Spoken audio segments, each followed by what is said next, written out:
sticker mga boss.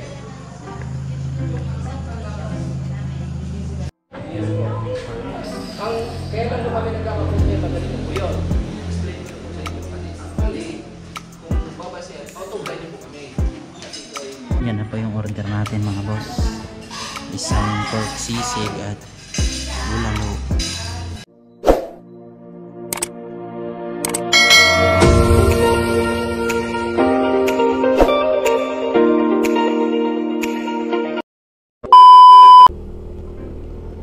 What's up mga boss?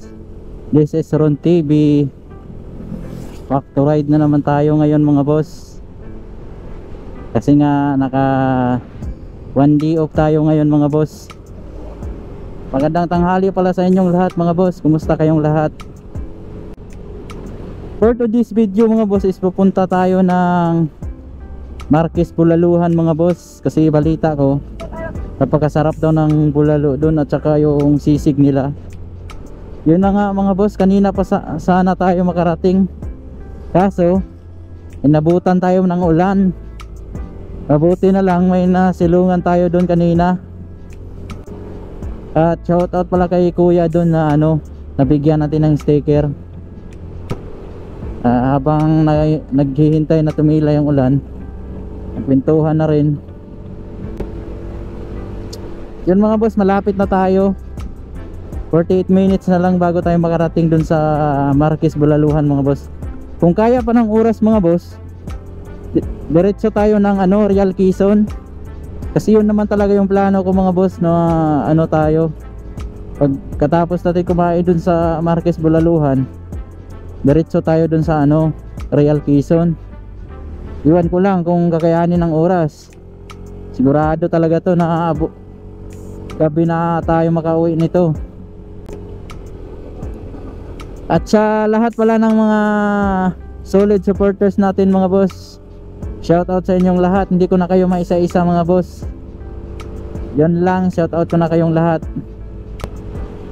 At yun lang mga boss, ride safe sa akin at sa mga motorista na nasa kalsada ngayon. Ride safe sa inyong lahat.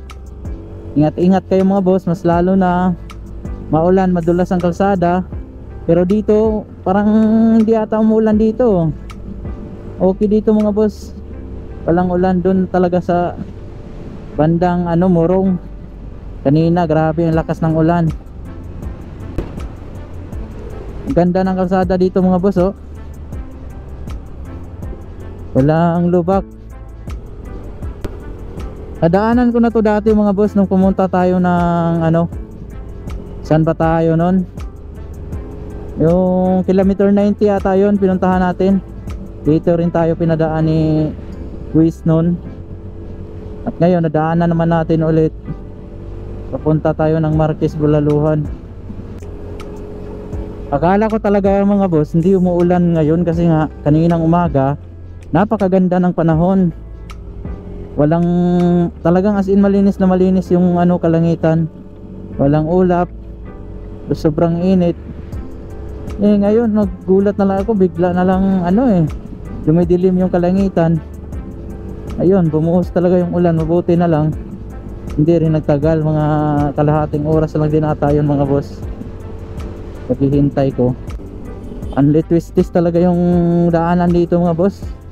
Sa mga mahilig magbanking, talagang magsawa ka sa kakabangking talaga dito mga boss pag pumunta kayo dito. Wow, ang ganda dito mga boss. Sarap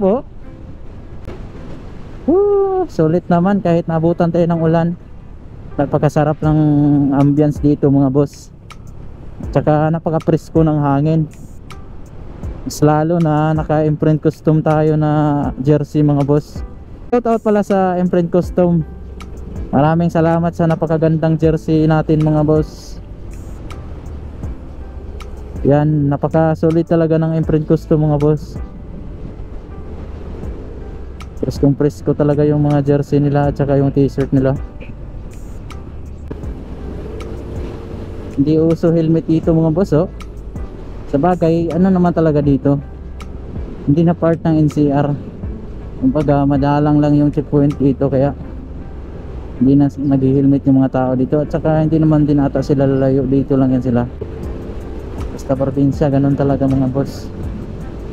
40 minutes na lang mga boss bago tayo makarating doon. Woo! Sarap dito mga boss. Yun oh, ganda. Panalong panalo. Grabe, napakasarap. Panalong panalo.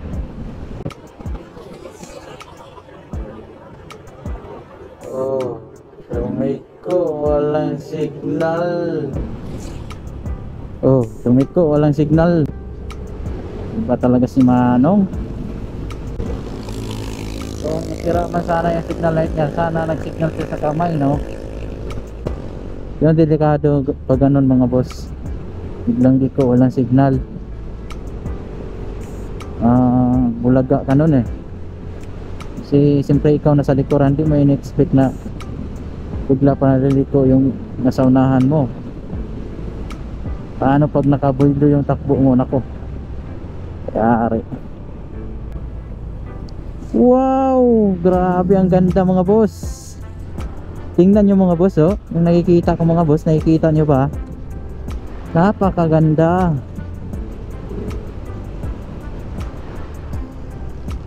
Sana kung may drone tayo mga boss. Napakaganda mapalipad ng drone dito. So hindi pa natin kaya yung presyo ng drone mga boss. Sobrang napakasakit sa bulsa pa yung presyo ng drone.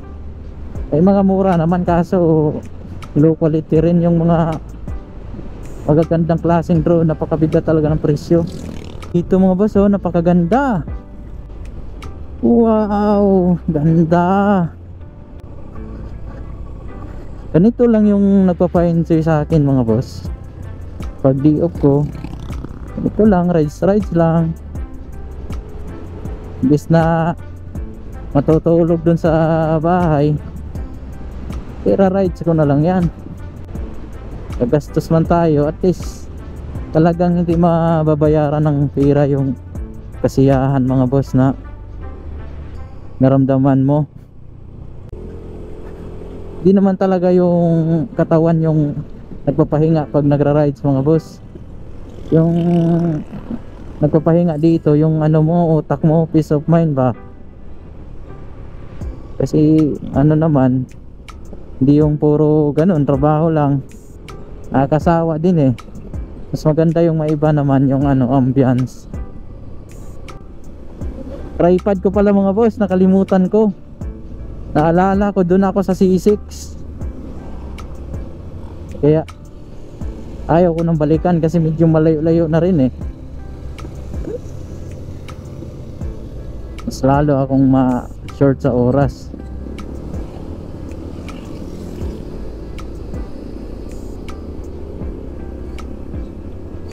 Wala, yung rides natin nito mga boss, ano lang talaga, kakain lang tayo dun sa ano, Marquez Bulaluhan. Kasi tingin ko parang hindi na natin kakayanin pumunta ng Real Quezon. Mabuti na lang lumalabas talaga yung araw mga boss, hindi tayo binibigo kahit pa paano. Kahit inulan tayo kanina. Si sayang, napakaganda pa naman ang view dito, oh. Panalong panalo dito. Wow, sobrang ganda dito mga boss. Woo! Sarap huminga ng malalim dito mga boss. Kaso lang medyo ano dito, matagtag. Grabe. Kung tingnan mo parang walang lubak pero napakatagtag. Pero hindi ko naramdaman yung pagod mga boss dahil sa sobrang napakaganda ng ambience dito. Baga konting ano lang eh, ngalay sa kamay at medyo ano sa likod, konting sakit lang. Yun oh, ganda. Mamaya talaga nito mapapalaban tayo dito sa sobrang dilim. Amoy probinsya, sarap ng hangin.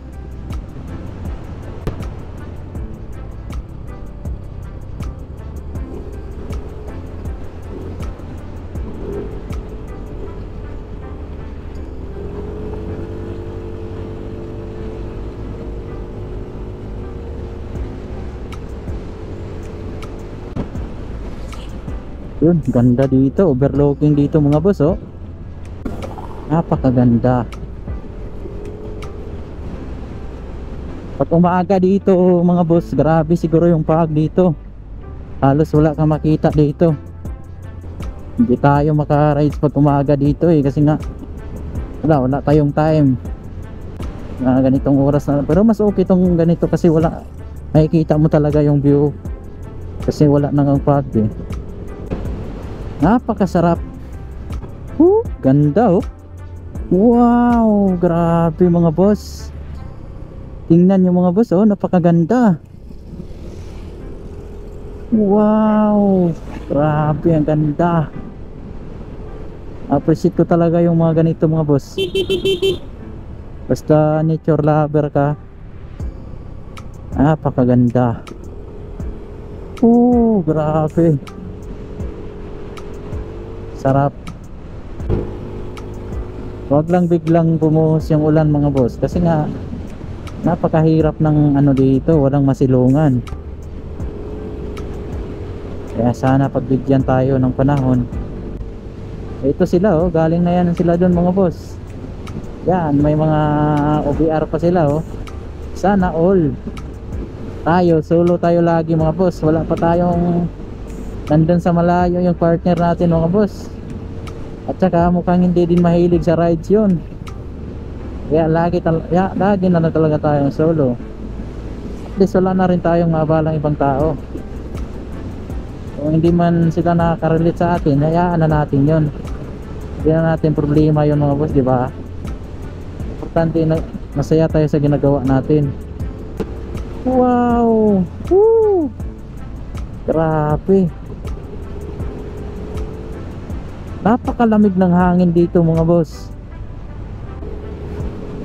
Parang kailangan natin magpagasolina ng buti-buti nito mamaya mga boss. Hindi talaga kakayanin ng ano. Maliit lang kasi tangke ng Mio mga boss eh. Kaya papunta dito talaga, kahit magpapultang ka dun pang ano pa lang sa Antipolo, pagdating dito wala pa rin. Parang naramdaman ko na may ambon ng mga boss. So, kailangan pumunta pa ng malayo mga boss. Pag Maynila kayo, punta lang kayo dito. Kung wala kayong time pumunta sa norte, kasi yun maganda naman talaga doon, kaso malayo lang talaga.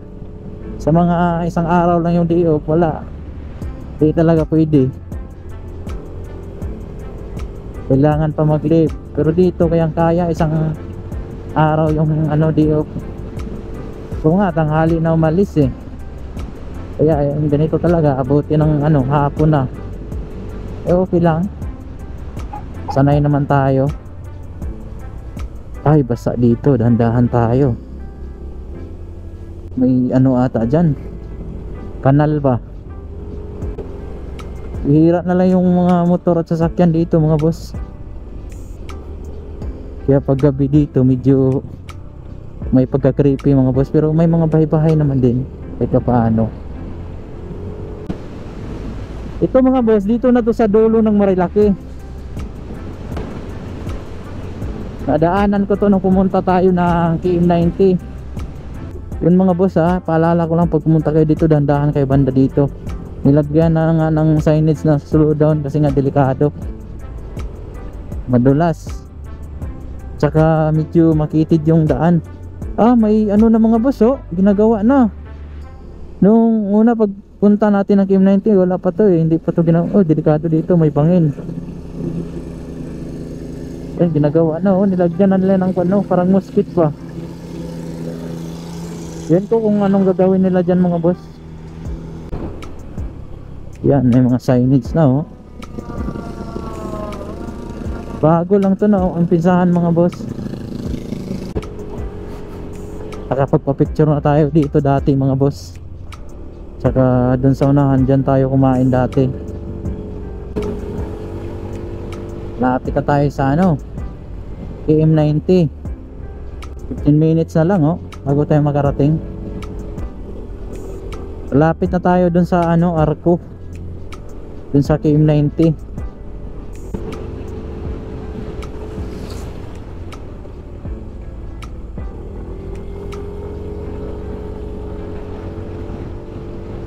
grabe ang lamig dito mga boss. Napakasarap.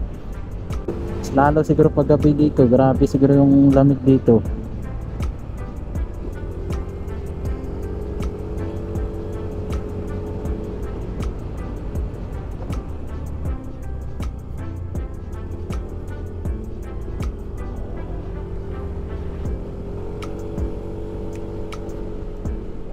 In minutes na lang mga boss, makarating na tayo doon sa ating destination sa Marquez, Bulaluhan.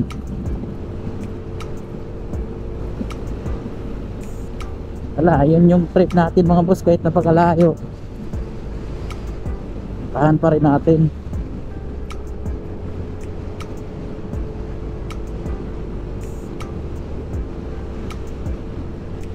Malapit na.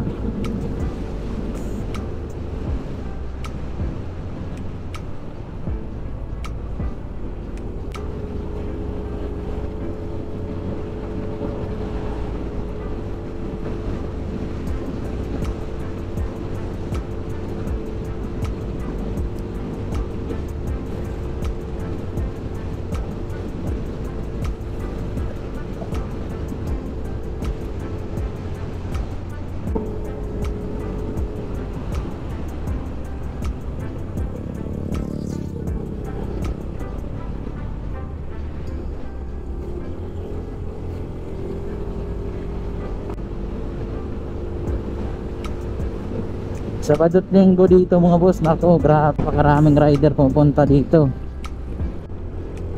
Dito na tayo sa ano mga boss, oh, KM90 Arco ng Infanta. Daan lang tayo mga boss, nakapag ano na tayo dito eh, naikot na natin yan. KM90, marami din palang pumapasyal ngayon, oh. Yan yung KM90 mga boss, yung pinuntahan natin nung una. Hanggang dito lang tayo eh, hindi tayo nakapunta dun sa dulo. Kaya ngayon sana yung plano natin mga boss, kung hindi sana tayo nabutan ng ulan.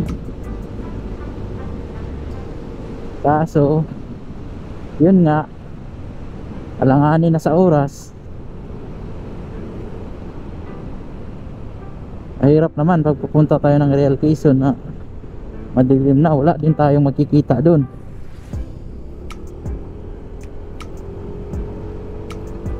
Patingnan pa rin natin.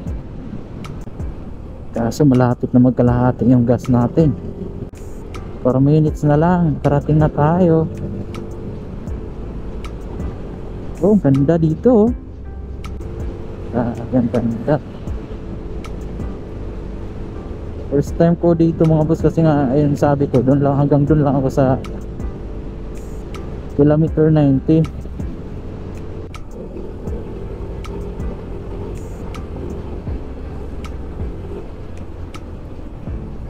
Ito lang naman yung makikita nyo dito mga boss pag pumunta kayo.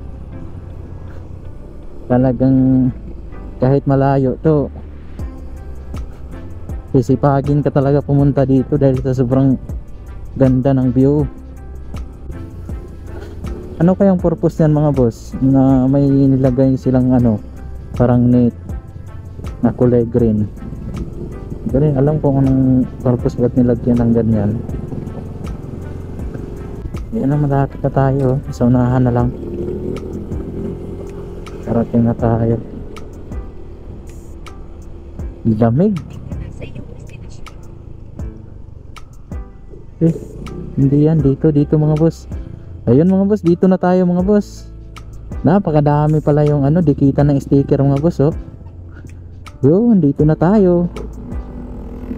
Ayun. Parating muna tayo dito mga boss.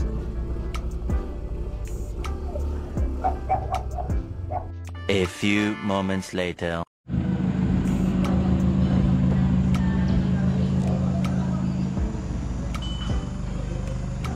Lilipitan na sticker ng boss.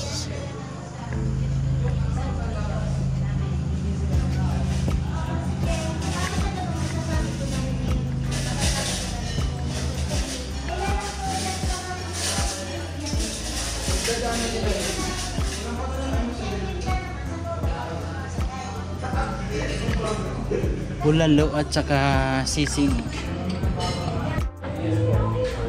Ang kaya ba kami nagkakaproblema ganito po yun?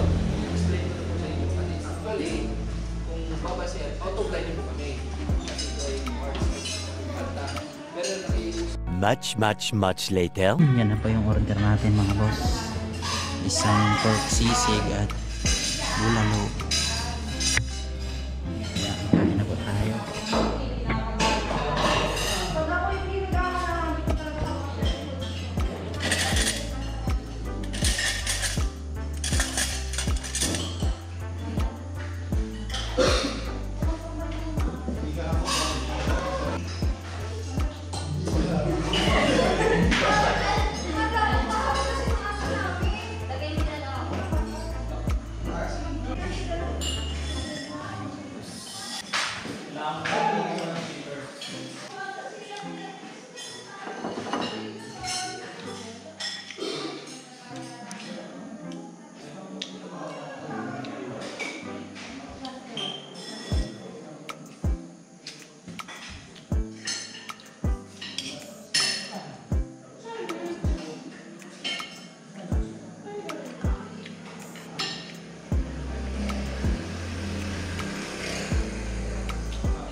Yun mga boss, kakatapos natin kumain, pauwi na tayo. Parang alanganin na pumunta ng Real Quezon. Ayan no, view dito. At magdidikit tayo ng sticker mga boss.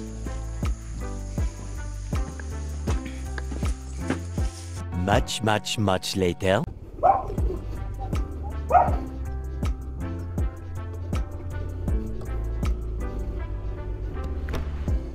Yan mga boss, pauwi na tayo.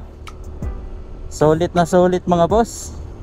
Hindi na lang tayo papunta ng Real Quezon mga boss, next time na lang kasi nga alanganin talaga mga boss. Mahirap na, may nakausap ako doon, mahirap na yung daan doon. At saka malayo pa pala dito. Kaya next time na lang mga boss, pauwi na tayo. At okay na okay doon sa Marquez Bulaluhan mga boss, sulit na sulit doon. At saka pagmasa naman yung presyo nila doon mga boss. Upward naman sa mga simpleng empleyado. At saka masarap yung nila doon mga boss, bulalo at saka yung sisig mga boss. Yun lang naman yung in-order ko mga boss, sisig at saka bulalo. At saka marami pa silang papipilian doon mga boss. Kung mga mahilig kayo sa mga sizzling, mga pork silog. At saka ito na, pauwi na tayo mga boss. Ride sip sa akin mga boss. At malayo pa yung biyahein natin. Papuntang pa tayo, Tagig tayo, Tagig Bikutan. Layo yun mga boss. Ito kakaalis lang natin. At sa mga hindi pa nakakilala sa akin, ako pala si Ron TV. Follow na lang ng aking FB page mga boss. At saka pa-subscribe ng aking YouTube channel. Yun lang mga boss. At shout out pala sa mga nag-serve natin dun sa Marquez Bulaluhan. Napaka nila mga boss, accommodating ba. Talagang kanila mga boss, entertain kanila. Ayos mga boss, sulit na sulit dito. At saka napakaganda pa ng view dito pag pupunta kayo dito. Unahan lang to sa Gerald's Peak mga boss. Magpagas tayo dun sa unahan mga boss. Kahit mga isang buti lang siguro. Sa tingin ko alanganin talaga yung gas natin. Ayos, napakasarap ng kain natin dun mga boss. Habang napakalamig ng panahon, napakasarap talaga ihigop ng sabaw ng bulalo na mainit. Kumbaga perfect na perfect talaga dito mga boss. Kaya dinadayo talaga ng mga rider dito kahit malayo. Yan mga boss, dito na tayo sa Sampaloc Road mga boss. At dito ko natatapusin yung aking vlog mga boss. At sa lahat ng mga motorista na nasa kalsada ngayon, ride safe sa inyong lahat. At ride safe sa akin. Peace out.